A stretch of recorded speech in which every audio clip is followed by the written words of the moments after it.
Okay, so there's some question here on Acts chapter 15, according to these comments here, that it seems like everything's hunky-dory with James. James seems to be very pliable to the argument, and what's the problem with James?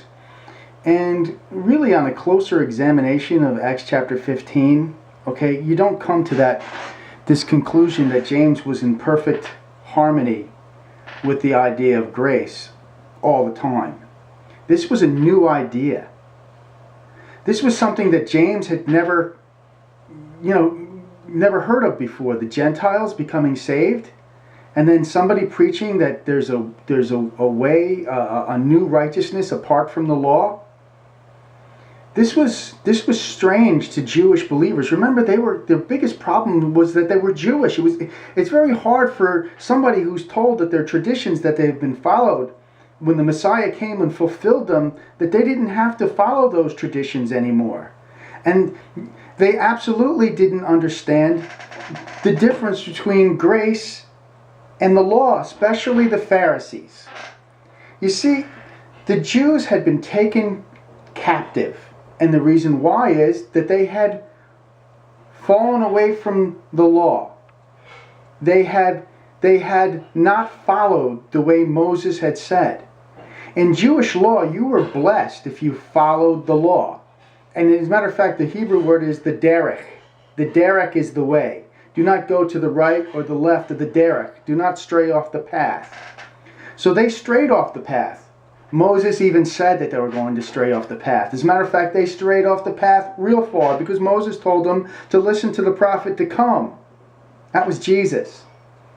So they were in Babylon, and they were trying to become ultra-legal. Why? Because they already just wound up in Babylon because they had rejected and had turned away from the faith. So now you had super Pharisees. But the problem was that all of that legalism made them puffed up, the yeast of the Pharisees.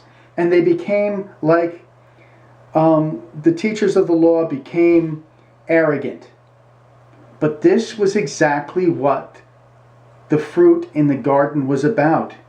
When Adam and Eve had eaten of the fruit of knowledge, they were eating of the fruit of arrogance, exaltation against God, becoming gods themselves. This is what happened in Babylon, the Tower of Babel. This is where the Jews were carried to, and there were Kabbalists. There was all this mysticism over there, and it mixed with Judaism. And then when it came back, they were trying to become ultra legal, but they were hypocrites. And the people saw that the Pharisees were hypocrites. And when Jesus came and rebuked the Pharisees, they saw that they were hypocrites. But what was the Jewish answer to this? To be better than the Pharisees. The problem was that as soon as they started to become better than the Pharisees by following the law and becoming legal, they became puffed up themselves. They would have became Pharisees themselves. So there had to be a different message. And this was why they didn't understand when Messiah came. As a matter of fact, the Old Testament said, I'm going to do a new thing that you're not going to be able to understand. And that the Jews would be blind to it. So many people accepted the wonderful teachings of Jesus because he was preaching against the Pharisees' double hypocrisy. But now we have Jewish believers. We had never heard of Gentiles coming into the church. We had never heard about this new righteousness because, frankly, it would, even if you told a Jew that he was released from the law, it would be like, you've been doing this your entire life. It would have been strange. And this is what James was. James was a Jew also.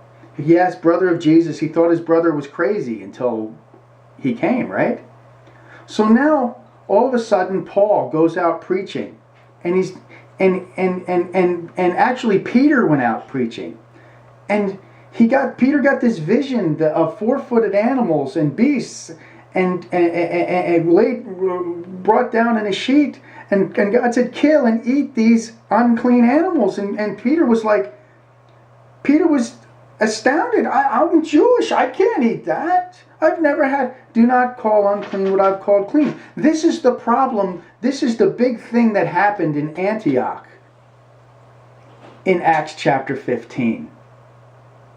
So, it comes to the point where this teaching is going around that's coming against the law. And even Jesus didn't follow the Sabbaths. And, and this is where we get scriptures like, do not think that I came to abolish the law. Because what happened was the fulfillment of the law came in Jesus Christ. He took the legalism away to put a new thing, love, in your heart. And by the way, love is what makes you follow the law, because love the Lord your God with all your heart, soul, mind, and strength. Love your neighbor as yourself. Well, guess what? You can't love anybody unless you're loved. So when that love comes in, now love is the answer to you being righteous.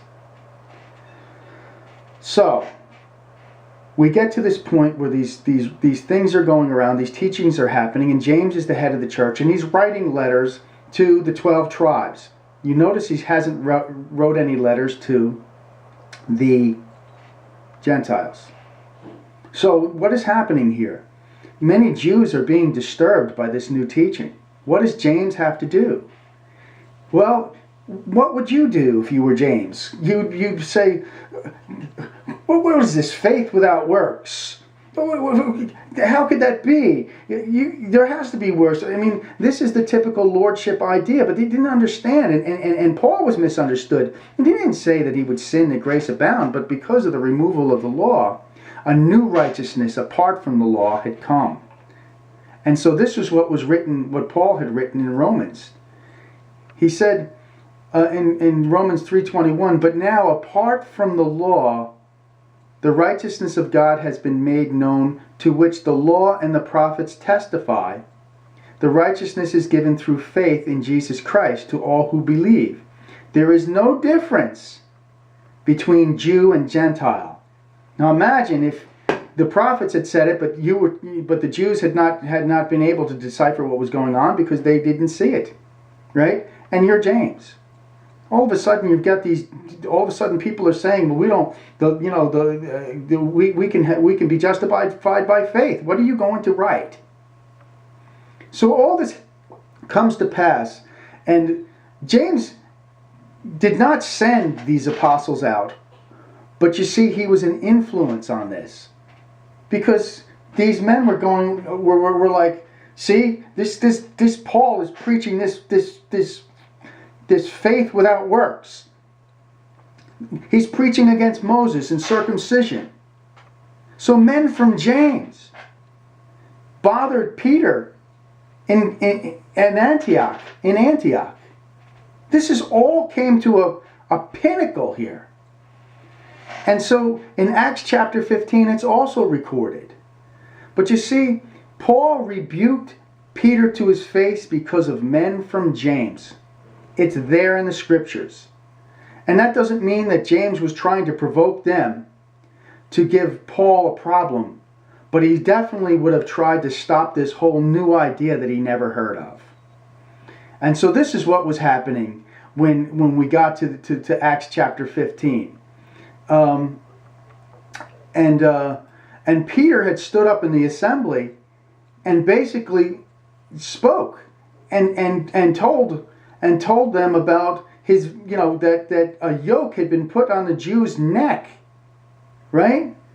So here it is. The apostles and the elders met to consider this question, and after much discussion, Peter got up and addressed them.